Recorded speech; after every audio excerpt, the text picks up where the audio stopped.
ভাষা বিলাপের এই প্রক্রিয়া কিভাবে বন্ধ করা যায়, কিভাবে এই ধারা বদলানো যায়, সেই গবেষণায় এখন ভাষা বিজ্ঞানীগণ পরীক্ষা নিরীক্ষা করছেন। ভাষাগত দিক দিয়ে পশ্চিমবঙ্গ বিভাজন নীতি প্রয়োগ করা শুরু করেছে।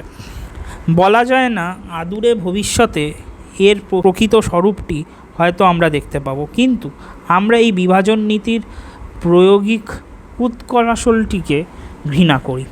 মূলত একটি জাতি তার ভাষা উৎকৃষ্টর কারণেই বিশ্ববন্দিত হয়ে এবং দীর্ঘস্থায়ী হয়, কিন্তু তাকে যদি বিখণ্ড করা হয়, তাকে যদি স্থানীয় স্বার্থে প্রলুব্ধ হয়ে দ্বিত্রি কিংবা আরও বহুবিধ মাত্রায় খণ্ডিত করা হয়, তাহলে এই বাঙালি জাতিটাকে এই সময় মাতৃভাষা লুপ্ত হয় এক ছিন্নমূল জাতি হিসেবে পরিগণিত হবে।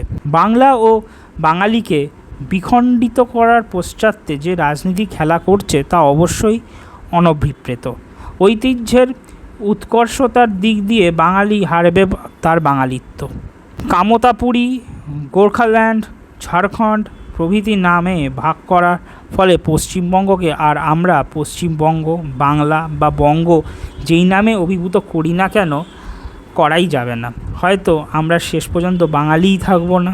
আমরা যে আলোচনার প্রেক্ষাপট ও পরিমণ্ডল তৈরি করতে চাইছি তার ভিত্তিপ্রস্তর এবং সাল বাংলার কৌলিন্য প্রথার প্রবর্তক বল্লাল সেন বা হিন্দু রাজা লক্ষণ সেনের আমলকে এড়িয়ে যদি রাজা হুসেন সাহেবের আমল এবং শ্রী চৈতন্য মহাপ্রভুর সময়কালে ধরি, তাহলে বোধহয় আলোচ্য বিষয়টির তাৎপর্য সঠিকভাবে রক্ষিত হবে। আজ থেকে 500 বছরের বেশি সময় ধরে নদিয়া নবদ্বীপের মহাজনটি আমাদের বাঙালি হৃদয়ে যেভাবে স্থিতিবন বোধ করি, তেমন করে আর কোনো বাঙালি স্থায়িত্ব লাভ করতে পারেননি। আজ নোবেল পুরস্কার পেয়েছেন কবিগুরু রবীন্দ্রনাথ, গ্রামীণ অর্থনীতির উন্নয়নের পথপ্রদর্শক অমর্ত্য সেন প্রমুখগণ। তো 100 বছর সময় হয়নি নোবেল পুরস্কার পাওয়া। জানি না দেশ, কাল, সমাজ কতদিন এদের স্মরণে রাখবে। নবদ্বীপের ছেলে শ্রী চৈতন্য মহাপ্রভু আরও বেশ কিছুদিন বাঙালির হৃদয় শ্রদ্ধার সঙ্গে আশ্রয় পাবেন। তার প্রচারিত শুধু বৈষ্ণব ধর্মের জন্য নয়, তৎকালীন বাঙালি সমাজ যেভাবে অকাজ কুকাজ করে সমাজের মানুষ ও জাতিকে হেয় দুর্বল ঘৃণার মধ্যে রেখে বাঙালি সাংস্কৃতিক ধুলোয় মিশিয়ে দিয়েছিল, তার বিরুদ্ধে কঠোর হৃদয় জেহাদ ঘোষণা ও মোকাবিলা করে বাঙালি সভ্যতার ও সংস্কৃতিকে রক্ষা করেছিলেন। বাঙালি কি তা সহজে ভুলে যেতে পারে? না, ভোলা সম্ভব নয়। তিনি প্রতিটি বাঙালির প্রতিটি হৃদয় আজও ভাস্বর, আজও পূজ্য, আজও মহিমায়ন। এক কথায় তিনি পতিত বাঙালিকে উদ্ধার করেছেন সমাজের অন্ধকার জগৎ থেকে। তাই আমরা সবাই তাকে বহু নোবেল পুরস্কার দিয়ে ফেলেছি এবং আজও দিচ্ছি। প্রাক শ্রী চৈতন্য এই বাংলার সার্বিক অবস্থা কী ছিল সেটুকু জানতে হবে আমাদের। বিশেষ করে ভাষা, সংস্কৃতি, সাহিত্য ও সভ্যতা কতটা উন্নত কিংবা কতটা উন্নত ছিল। আজ 2012 খ্রিস্টাব্দের দরজায় গোড়ায় দাঁড়িয়ে আমরা অকপটে বলছি শ্রী চৈতন্য যুগের সভ্যতা ছিল যথেষ্ট উন্নত। আবার আজ থেকে 500 বছর পরে কোনো গবেষক হয়তো বলবেন 2012 খ্রিস্টাব্দের সময়কার সভ্যতা ছিল উন্নত। আজ 2026 খ্রিস্টাব্দের দরজার গোড়ায় দাঁড়িয়ে আমরা অকপটে বলছি শ্রী চৈতন্য যুগের সভ্যতা ছিল যথেষ্ট অনুগত্য। আবার আজ থেকে 500 বছর পরে কোনো গবেষক হয়তো বলবেন 2026 খ্রিস্টাব্দের সময়কার সভ্যতা ছিল অনুন্নত।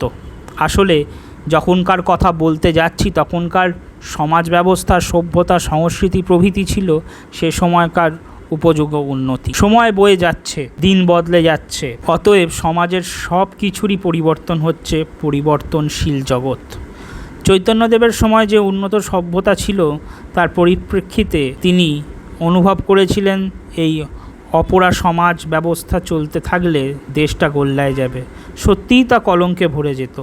যদি চৈতন্য সমাজের কিছু সংস্কৃতিকে দমন করে সুস্থ সুন্দর জোয়ার না বইয়ে দিতেন মানুষের হৃদয়, তাহলে ইংরেজ রাজত্বের ভয়াবহতায় মিশে গিয়ে আগুনে ঘি পড়ার মতনই এক অদ্ভুত প্রতিক্রিয়া সৃষ্টি হতো, যা আজকের বাঙালিকে পঙ্গু বলে মনে হতো। তিনি বাংলার রূপকার, কারণ তিনি বাংলার প্রায় প্রতিটি অঞ্চলে গিয়ে মানুষের দুঃখ ব্যথা জেনেছেন এবং তখনকার আপগ্রেড মানুষও রাজা হোসেন শাহকে দিয়ে বহু কল্যাণীমকামী কর্তব্য করাতে সমর্থন হয়েছিলেন।